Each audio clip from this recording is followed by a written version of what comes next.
सिंह जी का जन्म दिवस किसान दिवस के रूप में हम सभी मना रहे हैं। और आज राष्ट्रीय लोकदल पार्टी हमारे सभी पदाधिकारीगण और कार्यकर्तागण जोर शोर से चोई साहब का जन्मदिन मनाया किसान दिवस के रूप में। वो चोई साहब से एक प्रेरणा ली, जो चोई साहब की नीतियाँ थी किसानों के लिए, मजदूरों के लिए। आज 23 दिसंबर को सभी को इस दिन से प्रेरणा लेनी चाहिए। और मैं तो यही कहना चाहूँगा सभी पार्टियों को, जो भी पार्टियां हैं, आज चोई साहब से कुछ एक उनका सबक लेकर, उनसे सीख लेकर किसानों और मजदूरों के हितों की बात करें। देखिए, मंगलौर पहले तो मैं कहूँगा कि बड़ा दुर्भाग्य है, विधायक जी आज हमारे बीच नहीं रहे, उनको ऊपर वाला शांति प्रदान करें। और आज उपचुनाव आया है, उपचुनाव में सभी पार्टियां आएंगी, सभी अपना वजूद दिखाएंगी।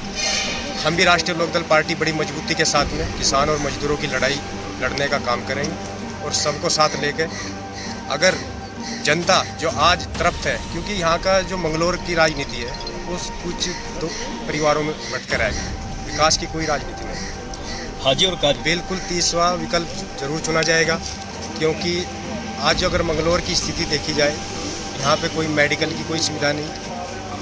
उत्तराखंड का अगर रास्ता देखे जाए विकास का, तो नारसर मंगलौर से होके जाता है, लेकिन इस पे कोई किसी भी पार्टी ने आज तक कोई रुचि नहीं। देखिए, हम भी चोई साहब हमारे युवा नेता है, और चोई साहब ने देखा जाए, अभी आपने देखा होगा, पूरी निधि भी अपने युवाओं के ऊपर लुटाई।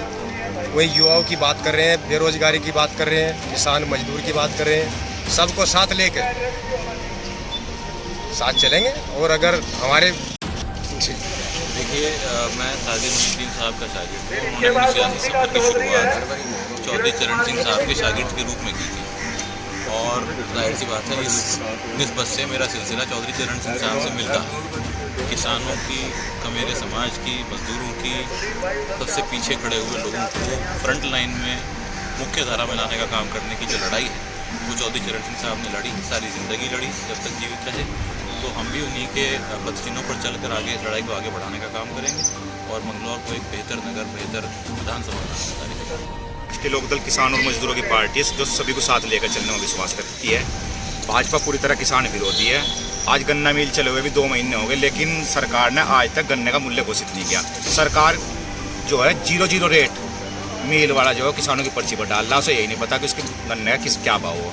अगर भाजपा चौधरी चरण सिंह का सम्मान करती है, तो हम आज मांग करते हैं कम से कम आज किसान दिवस के दिन ही गन्ने का मूल्य घोषित करते हैं, और 450 रुपये कम से कम गन्ने का मूल्य घोषित होना चाहिए। ये आज एक बहुत ही महान दिन है हमारे रहे भारत सरकार। आज उनकी 121वीं पुण्यतिथि मना रहे सभी किसान बड़े हर्षोल्लास के साथ। लेकिन दुर्भाग्य हमारा इस देश में जो सरकार हो, वह सरकार इस किसान और कमेरे के बारे में कुछ नहीं सोचा। क्या चौधरी साहब?